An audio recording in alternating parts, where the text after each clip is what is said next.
Shotgun with Charlie.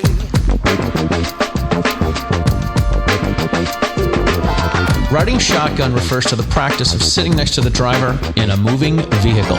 The term riding shotgun came around after the time of the stagecoach, when somebody used to sit next to the driver holding a shotgun, in case they ran into bandits. My name is Charlie Cook, and I drive a lot. I like to talk to people while I'm driving, so I interview people in my car while I'm driving.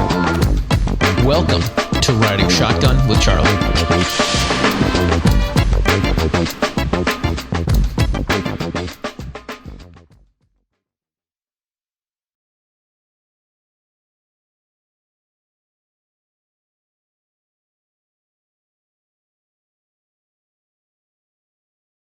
All right, ladies and gentlemen, welcome to this episode of Riding Shotgun with Charlie. Before we start the show, I do want to ask you to subscribe to the YouTube channel.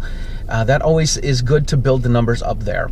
I also, if you'd like to support the show, you can buy some Riding Shotgun and Gungram stickers and patches at the ridingshotgunwithcharlie.com website, and you can buy t-shirts and hoodies and mugs.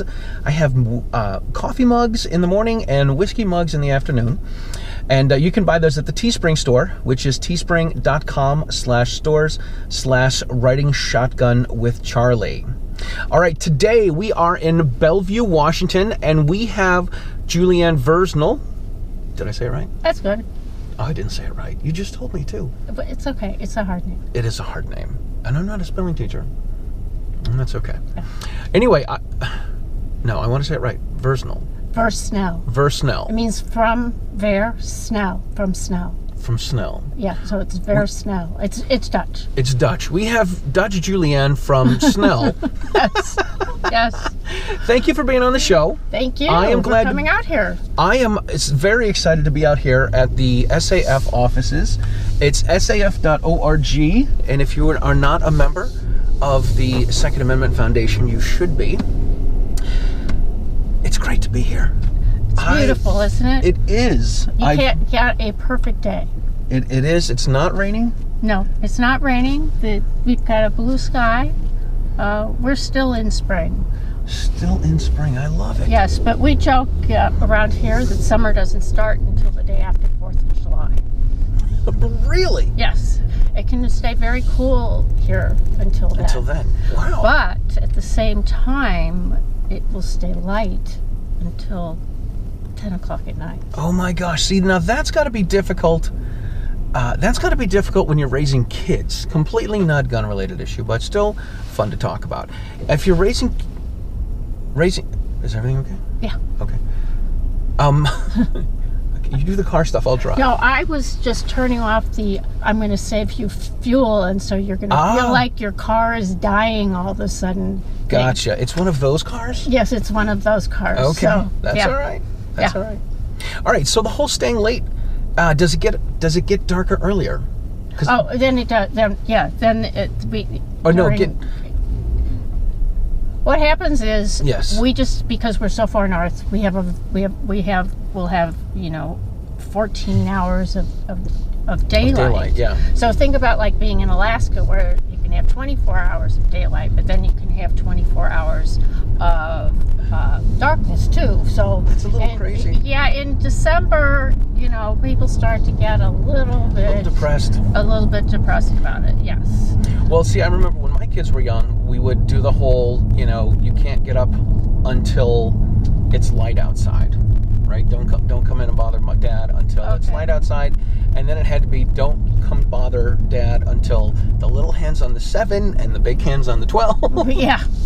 So if you're, trying to get your internal clock, if it's light until 10 o'clock at night, man, that's late. It is so beautiful, and it will be like 70 degrees, 75 degrees at 9:30, 10 o'clock at night. Just want to sit outside and chill. Nice. Yeah. And you can ask Andrew if you can leave work and play 18 holes of golf. That's pretty cool. Yeah. That's pretty cool. All right, so the Andrew that you're talking about is your son, Andrew Gottlieb. Yes. For the folks that don't know, you are Alan Gottlieb's wife. Yes. And you were just telling me you have a unique last name, and you wanted to keep it, which is why you didn't go with Gottlieb. Right. So I've been going to the GRPC for the last 5 years, and I always wondered, but I never wanted to ask anyone. Because, all right, what's the deal there? They say they're married, but she didn't take his name, and... I'm better known as the Time Nazi. The Time Nazi. This is true. This is true. I the first one I went to, I'm like wondering, everyone's making jokes about the Time Nazi. I'm like, who is this lady and why is she cutting everyone off? I have no idea. But then you notice how the audience begins to cut people off too. Because the audience, is well trained, and the audience will sit down, you're done. Right. Sit down, you're done. It's right, you've got with. your 6 minutes. Let's go. Yeah. Well, we try to give everybody a chance because in the 35 or 36 years we've been doing GRPC, we've grown from 150 people and 15 speakers to 1,000 people and 90 speakers, and then last year it was I think about 6,000 people, and we had 120 different presenters. It was really great when we were able to say nobody gets more than one session. Mm-hmm. That was a big deal. Nobody gets more than one session. Right. It was the baby of Joe Tartaro and Alan, mm-hmm. and in I think it was 2000, I became brilliant. I've been involved in the back side of it in terms of the hotel, the catering, and all that kind of stuff. Yeah. But then we've had so many years in a row where it was so off time. Okay? That's it. Mm-hmm. No more. I'm going to do it. I'm going to do it. We're going to be in time because everybody puts a lot of time, effort. They come at their own expense, and they should have their time to speak. Mm-hmm. And I love that you have a whole different way of presenting things on the issue. I love it, and this is one of the great things about having Andrew involved is he's opened us up to a whole new generation of people. Yeah. I'm not laughing at you. I'm laughing because your seat, it feels like it's squeezing me. Oh, it will do that. Yes, it does that when you turn. Sorry. I know. I was not expecting that the first couple times it happens. This is an old lady car. This is an old lady car. Your car was going to goose me when I turned. Yes. Yeah, dog gets I'm going to turn more often, I think. Yeah. Dog gets freaked out by it. But you see our cherry blossoms are in bloom. Yeah, Alan mentioned those as well. Yeah. And, oops. All right, so much for that. Yeah. Who's going to try to beat the clock? Yeah. That wasn't a good idea. But, cherry blossoms, it's beautiful out here. It is. It is. I don't want to go across the water to Seattle, but... I thought it'd be kind of cool to come out here and drive around the Chaz and the Chop area. But, yeah, I'm not so sure I want to, but I think it'd be pretty cool. It's very, very, very, very sad. Mm. The Chaz Chop area was Broadway. Great restaurants. Used to take the kids up there. Mm-hmm. Just a, really good place to go. Yep. Dilettante Chocolate started there. Everything was great. Yeah. Well, it's not so great now. And there are stores that were the mainstay that are gone now. They're gone. They will never ever be back. And downtown Seattle, they've lost at least 30% of their businesses, and they will never ever be back.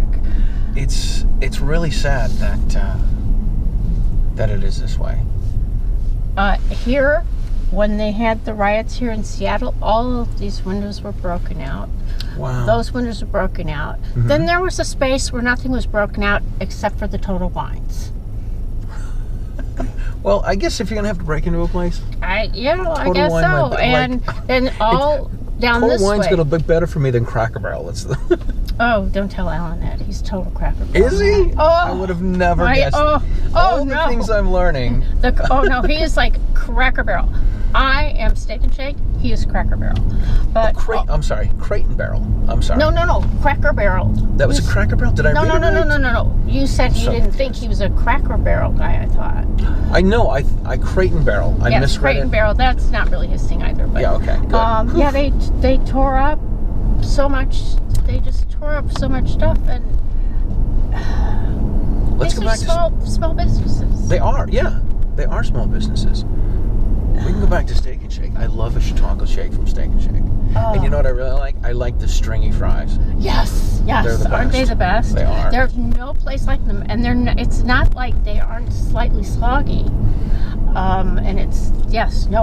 They are good. I love them. I used to visit my mother in North Carolina, and she was 2 hours from any airport. Mm-hmm. I could fly into Greensboro, I could fly into Charlotte, I could fly into Raleigh, but I knew where the Steak and Shake was from the airport to my mother's house, awesome. and all those places. Yes. That's awesome. Yes. We don't have any back east or in the Northeast, but back in my hometown in the Midwest, I've taken my kids back a few times, and we always. What was your hometown? I grew up in a town called Bourbonnais, Illinois, which is an hour south of Chicago. Okay. And when GRPC was in Chicago a couple years ago. Which GRPC in Chicago? 2018. Oh, okay. 2018. Amanda Suffolk and Rob Campbell and I went down to the Illinois State Rifle Range in Bonfield, Illinois. I want to say it's in Bonfield. It's sort of the central part of the state. Yeah. Yes. I grew up about 10 minutes from there. Okay. And we went there to film a gungram and be interviewed by Vice News about the fashion show at GRPC that year.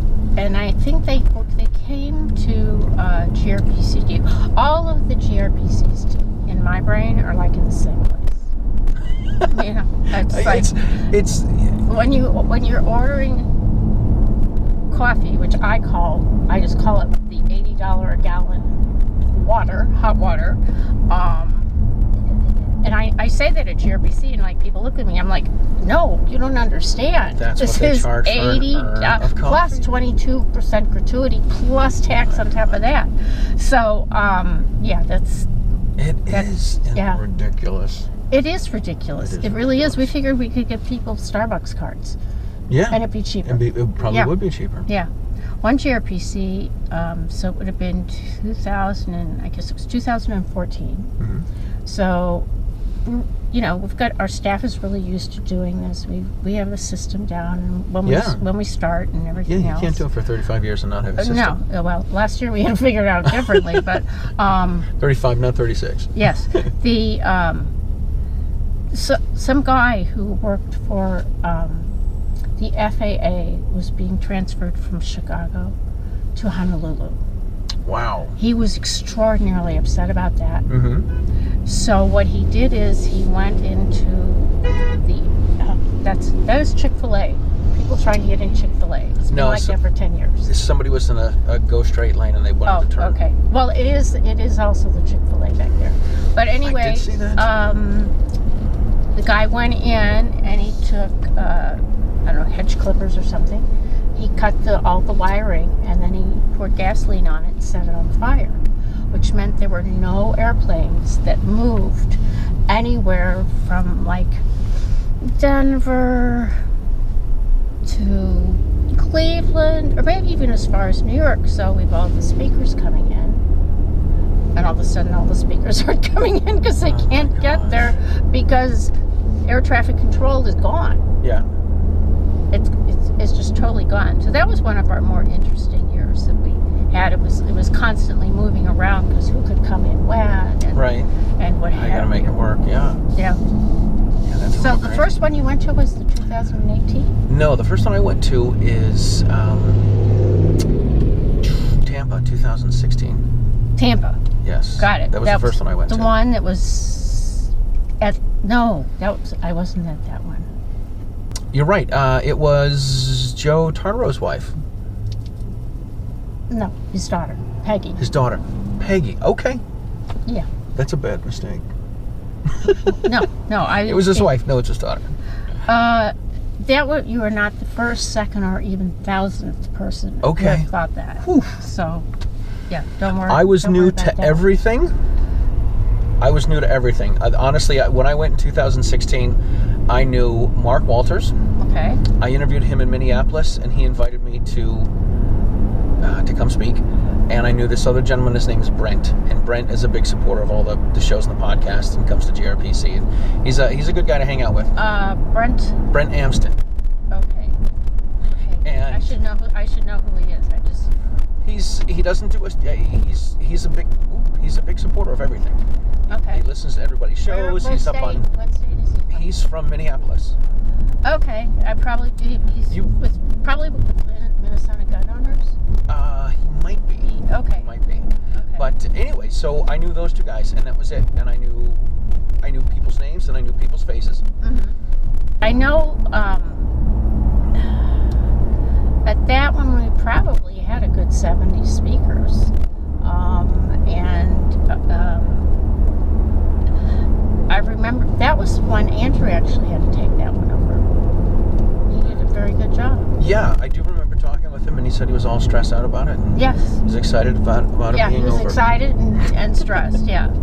So yeah, that was hard for him. Yeah. But my best GRPC actually was last year when we did. Unfortunately, we had to do it online. Mm-hmm. But my favorite part of it was because I never get this opportunity to like meet and talk to people. Mm-hmm. I'm just like pushing them somewhere or something like that. We did a Zoom cocktail parties. Yes. Oh, and you made the drinks. Yes, we sent the drink information Yeah. out and everything else. But for me, that was the best time because I got to meet people. I got to say like who are you? Tell me why you're here and everything, because I never get a chance to I never got a chance to really meet people like that and talk to them and hear their stories. Yeah. And Alan and I, we both really, really, really enjoyed that. And now you did breakfast that Paul Lathrop did. Yep. Which was at like about 5 o'clock my time. That was okay. It wasn't that early. It only seemed here. like it. No, it was here on the West. Was it? Oh yeah. Oh, Paul called me the other day, and I just happened to be in Sioux Falls, which he didn't know. Mm-hmm. So it would have been 6:30 my time, which is not unusual at all. But a lot of people work on the East Coast. This is true. I'm only here for a couple days, and I know that I don't know if the time changes messed me up, but I know that when I got here last night, it was about midnight when I got to the hotel. I just missed you. Did you? I flew in last night. Oh my gosh. I flew in from Denver. I flew in from Hartford, but I stopped in Charlotte. Okay. And I got on at midnight, and I looked, and my phone says midnight. My watch says 3 a.m., Mm-hmm. and I'm like, it's 3 a.m. It's 3 a.m. You should get some sleep. You should go to bed. Yeah, So. I got home probably about 11:30, and I had been so it would be 1:30 where I had been, and I was like, hey, you reach a point where you just have to stay for a little. It takes. You got to wind down. Absolutely.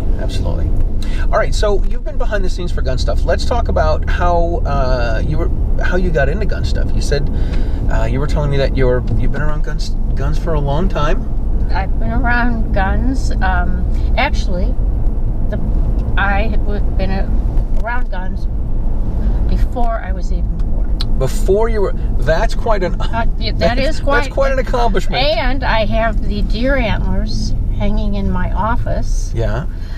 That prove that, because my mother was pregnant with me in a deer stand in the middle of nowhere, Texas. That's cool. Yes. So I've always been involved in firearms. To me, it was natural. It was just natural. Mm-hmm.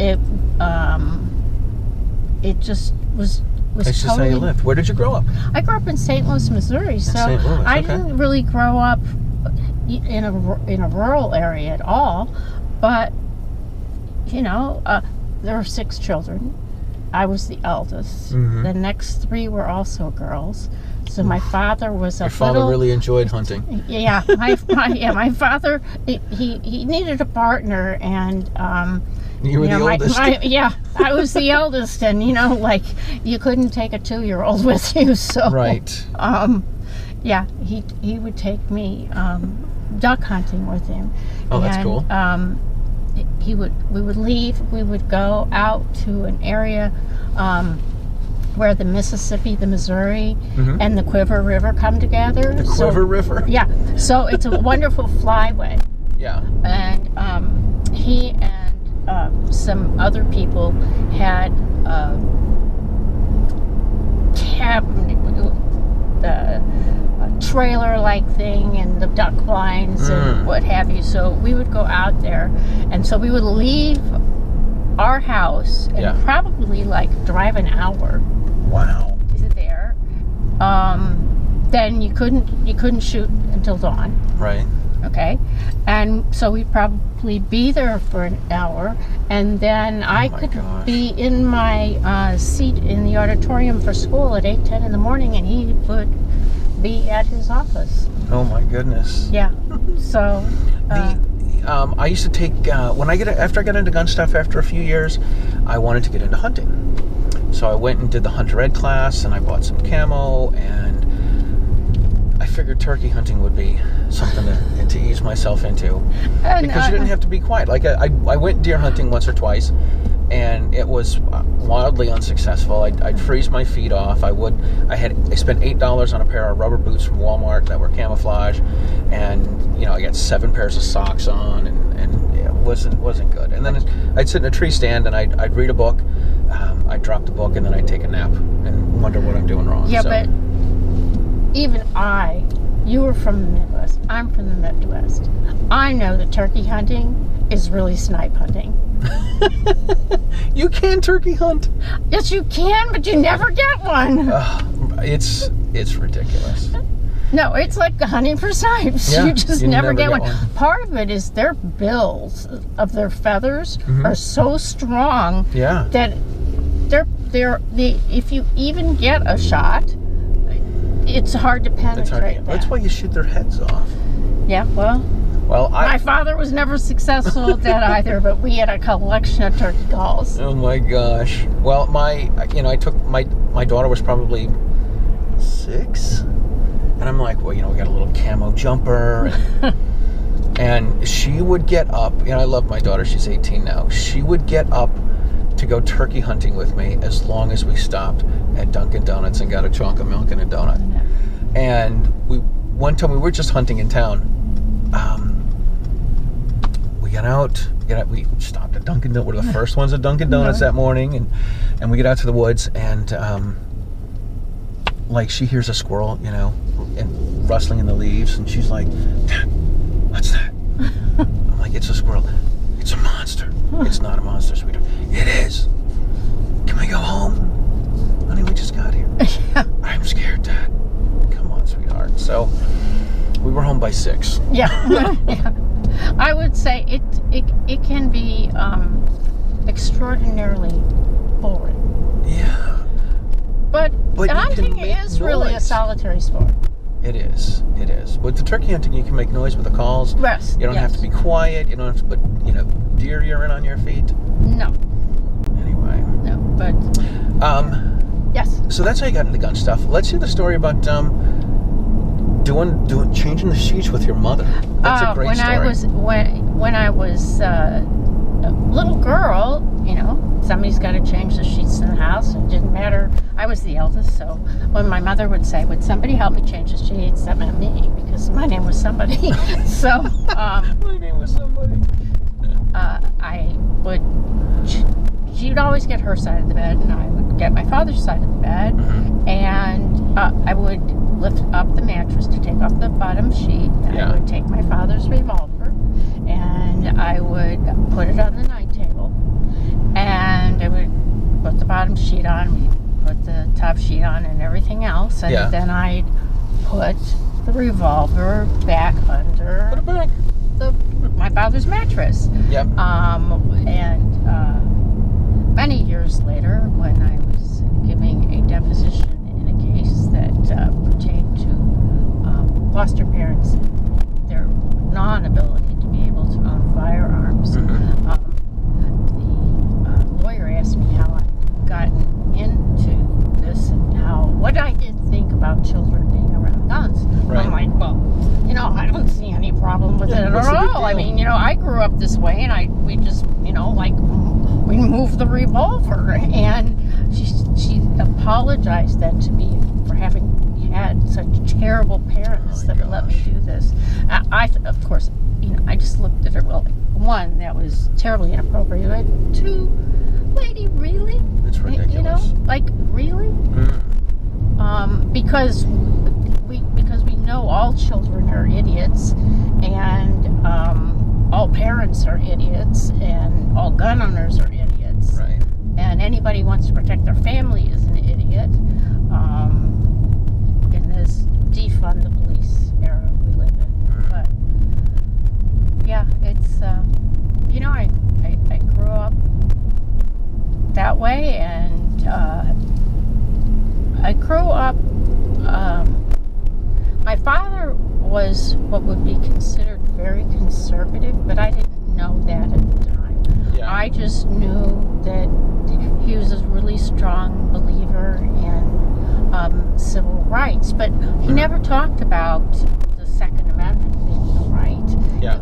It had more to do with voting rights, with civil rights, and everything. And back in the old days, nobody was trying to take away your firearms, really. Right.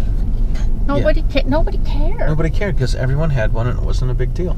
He got a BB gun, for Christmas. And, that was... It's just what it was. It's just what it was. And one year, my father got my mother a Sweet 16 for their anniversary. Oh, cool. And... A Browning? Yeah. Nice. And she could not have been happier. That's awesome. But... they were beautiful, Yeah, with those are shotguns, really nice they're guns. beautiful. Also, I grew up where what you shot, you had to reload. And you had better pick up every one of all your those shells. Yep. And we had a machine, and you put the primer in, and then you'd put the shell back on it, and then you would have to put the gunpowder and the shot into it, and it would move around the thing. And then you'd have to put the thing to crimp the top of it back. That's cool. And yes, what you shot, you had to load, and you better pick them all up. You better pick them all. Right, a good day for a reloader. Yeah. A good day at the range for the reloader is right. They shoot 50 rounds. I come home with 53 shells. Yeah. It's sort of like the people who take golf balls out of lakes. Oh, right. On a golf course. Right. You can still use it, right? Yeah, you can, but they're the ones that they go in there, once a week, and they put their kids through college that way. Fish 'em out. Selling the used balls, but God bless them, huh? yeah, but yeah, I grew up with sort of everything about that, but I never thought there was anything at all odd about it. Right, because you just grew up doing it. Now, how did it get you connected with Alan, and have you two joined forces to? I met Alan squash tyranny in 1976 in Washington, D.C. at the Conservative Political Action Conference, which was like the third one of them that they had.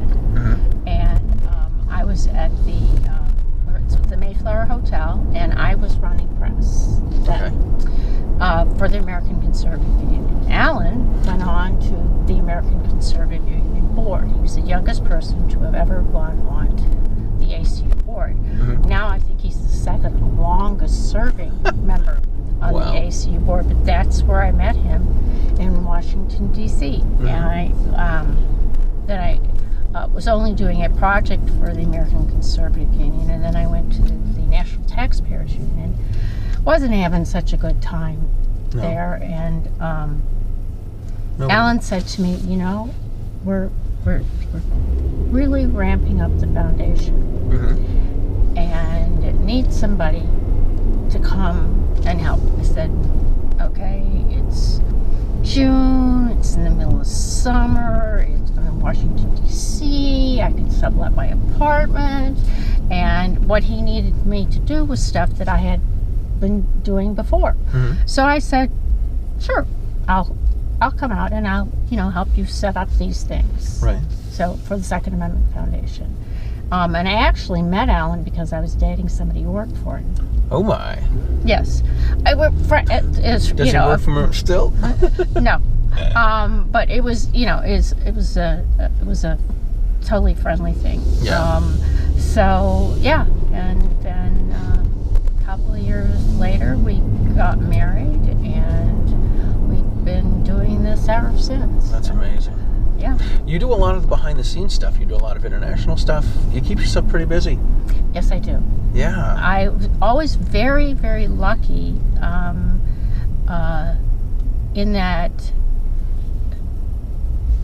Alan did a lot of traveling back in those days, and I didn't travel as much because we have 3 children. You're the kids, yeah. And didn't want to leave them too much. Not that I did, but Not too much. No, That's the phrase. Yeah, not too much, but just enough. And then when our youngest child went to eighth grade, then I started traveling a lot more. Started traveling internationally.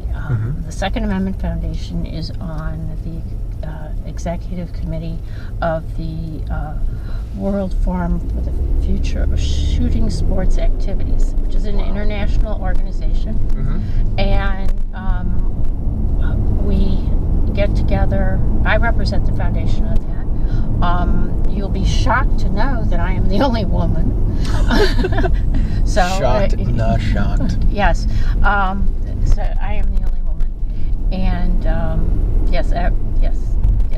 It was such a big thing. Was they always had what they called the wives events.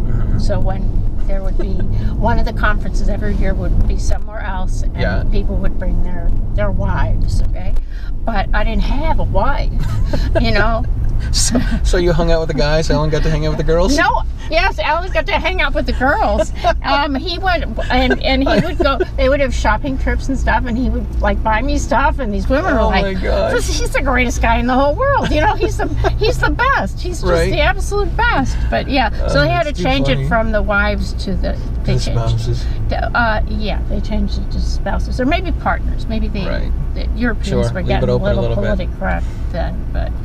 Yes, so I've used to spend 4 weeks here in New York at the United Nations. Yes, and I imagine that will be returning. The reason that I was there is for the program of action, all the other PrepComs and everything else, but particularly the Arms Trade Treaty, which would be a 2-week conference in July in New York, so that when you walk across the street, your feet stick to the tar. Right. But that was a lot of work. I will say that the U.S. delegation, the people I worked with from state and justice, then they were good. They were good guys. They let us see things, whatever. Obviously, we were going to be on the losing side. And then John Kerry, as Secretary of State. John Kerry walks into a bar and the bartender says, "Why the long face?" Yeah. He signed the treaty. Yeah. But the United States Senate never ratified it. So, and actually, the Arms Trade Treaty then left the United Nations because without the United States, there's no funding. There's no funding, right? So they get a lot of their funding from Japan and European group, not European groups, but European institutions and stuff like that. I think that it is entirely possible that things will come back, and it won't be. Right now, the Arms Trade Treaty is still called that, but under diplomatic language, it's considered a convention, like the Convention on Landmines. There's no treaty, but it's called a convention. Okay. But I think it's possible that the UN may try to bring it back in, and it is entirely possible that the Biden administration may go back to funding for it. So I try not to get into politics, but when we do, we do. I really liked it when Trump came out and talked to the UN, and he said, you guys are slacking, you guys aren't paying enough money, we're sick and tired of covering your butts. And I'm like, nobody's done that, and that was pretty cool. It is, because the United States spends a hugely disproportionate amount of their money, pays money to people who hate us. That seems ridiculous. Yeah, it they really absolutely hate us. It's just like when President Trump went to NATO and said, "Pony up, guys." You know, right? It's time to pony up. Our fair share, because these things at the United Nations become top heavy with bureaucracy. They are bottom heavy with staff. They wouldn't dream of having anything in a location that is easy for people to get to. Right. I mean, I got a chance to go to Turks and Caicos. I got a chance to go to Cancun, which was absolutely fascinating, because they were so concerned about security that we actually had the Mexican government there with tanks. Wow. Because they were so terribly concerned about the 400 people who were there from other countries. And the other, like 2,000 people staying in the resort didn't even know any of us were there. Yeah. But,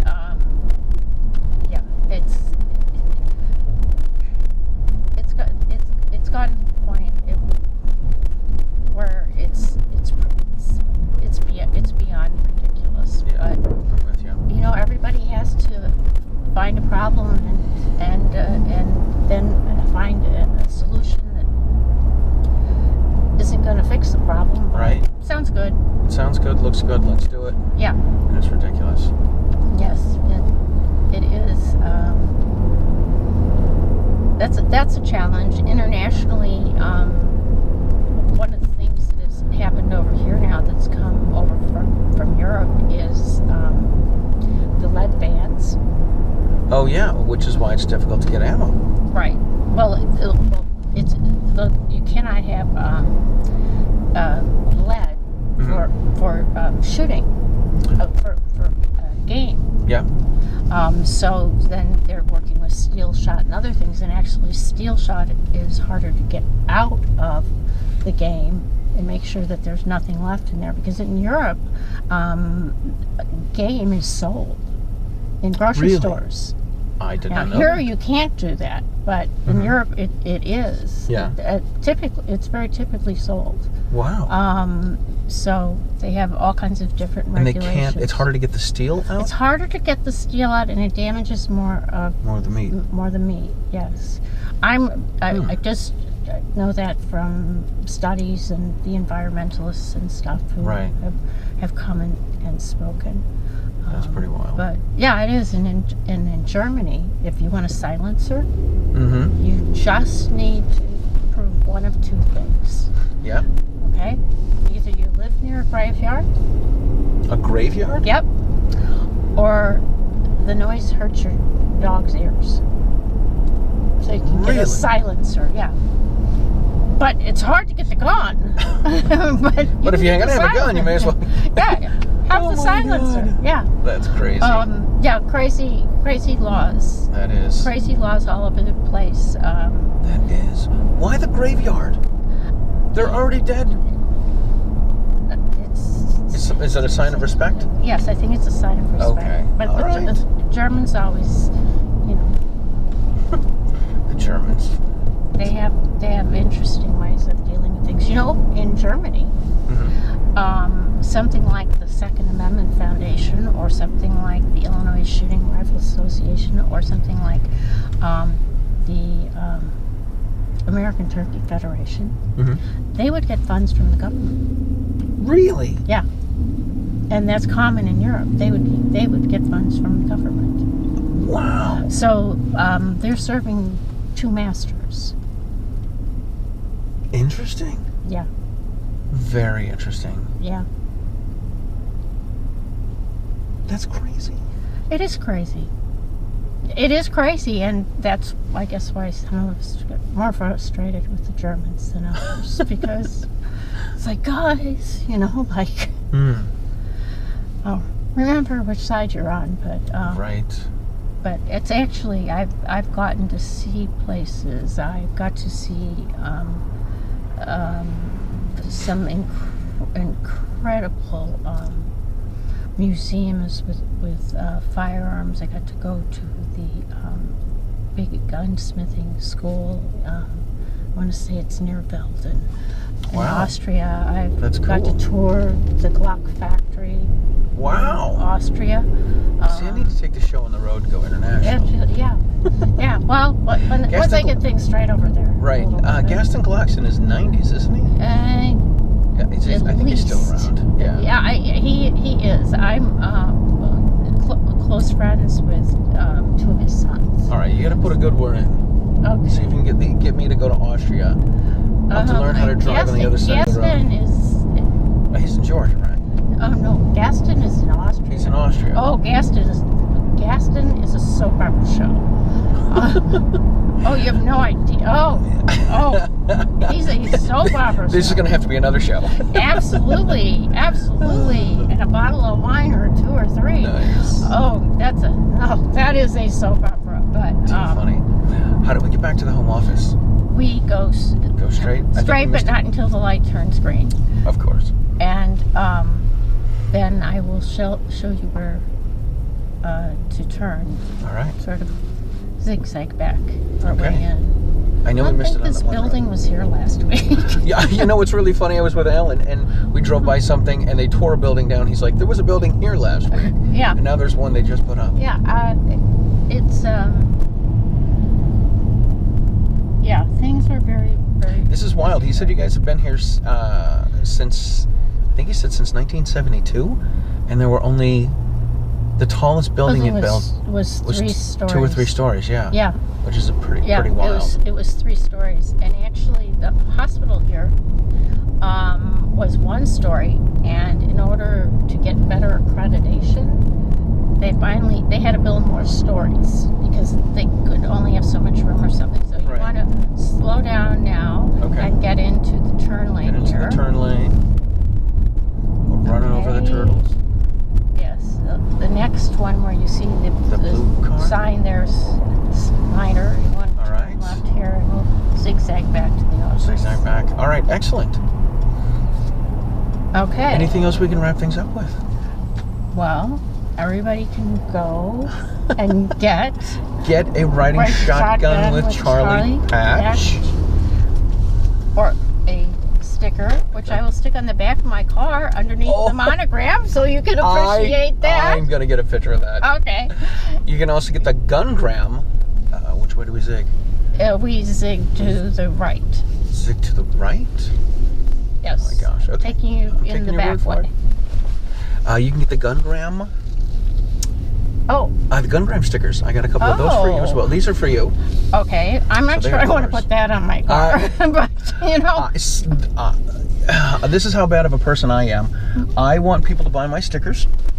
And I don't have a sticker of my own self on my own car. Straight. Okay. And then a quick right. All right. So I do have a riding shotgun sticker on my car, but I do not have a gungram sticker on my car because I do live in occupied territory. Yeah. Well, this is occupied territory, and Yes, and then now to the left. a left right here. All right. And if I'm remembering correctly, Alan's license plate holders, it says something about too close for missiles or something. I don't know, something fun. Okay. How do I wait? Just What do I do? press that button. Press that button and it goes to park. It's off. It's off. All right. It should be off. I think it's still running. Now it's off. Okay. Yes. Awesome. Okay. So hope you have something to use. I do. We're not done yet. Oh, okay. We're not done yet. All right. We're not. So we want to make sure that, first of all, that you subscribe to the Riding Shotgun with Charlie YouTube channel. You can watch the show on YouTube, on Gunstreamer, and on the OpsLens app. You can listen to the show on Apple Podcasts, on Spotify, and on iHeartRadio. And you need to join the Second Amendment Foundation, which their website is saf.org. You can also help out at the RKBA. I don't have those letters down as smooth. Yeah, they're a hard one. We just shorten it to CC. Otherwise, The people Citizens' call Right it to Keep 'em Bear. CRICBO, and that The one CRICBO blows doesn't me away. work. Right. You know? Yeah, but it's the Citizens' Right to Keep and Bear Arms, which is also at .org, CCRKBA. That is how you can also make some donations to the Second Amendment Foundation to help them protect our gun rights, which is really what we need everybody to do.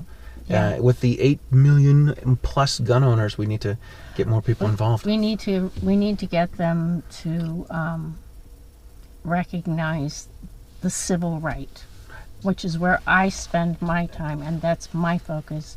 Is you have a civil right to be able to keep and bear and bear protect arms. yourself. And you also have a natural right, which Absolutely. predates Anything. anything. And yes, you have a natural right. You do. I saw Mark Keith Robinson give a speech, and he's now the Lieutenant Governor of North Carolina, and he was talking about even bees have the right to self-defense. That's why they have a stinger. And I'm like, man, that is pretty cool. That is cool. That is cool. I haven't heard that one. I have to put him on my list. Put him on the list. Yeah, absolutely. Oh my gosh. Yeah. Anyway, you can check out the Self-Defense Radio Network at sdrn.us. It has all of your favorite all of your pro-freedom podcasts in one place. I always forget that one. Excellent. Anyway, please thank you for watching the show. Please make sure you share it with everyone. Julianne, thanks for being on. You. This was my pleasure. I love running into you guys. We ran into each other a couple years ago at the Rod of Iron Festival. Yes. And I know we'd met before, and I know, Alan had met before, and it was before I got the Blogger of the Year award. And I help pick out who gets those awards. Did you? Always. I'm honored. I tell everyone I was the Blogger of the Year. Yeah, well, I won. You know how I learned about you really first? Was you did the gungram for Andrew's birthday. That's awesome. Yeah. That makes sense. Oh, I thought I was just like, this is great. If cool. I could figure out, how we could get away with it somewhere, right? We'd do something like that, maybe to start out GRPC. That would be kind of cool. Yeah. That would be cool. That would be cool. Yeah. We'll have to work something out. Yeah. Anyway, I forgot where I was going, but that's okay. All right. All right. Listen, thank you guys for watching the show. Thank you for being on, and we will talk to you guys soon. Take care.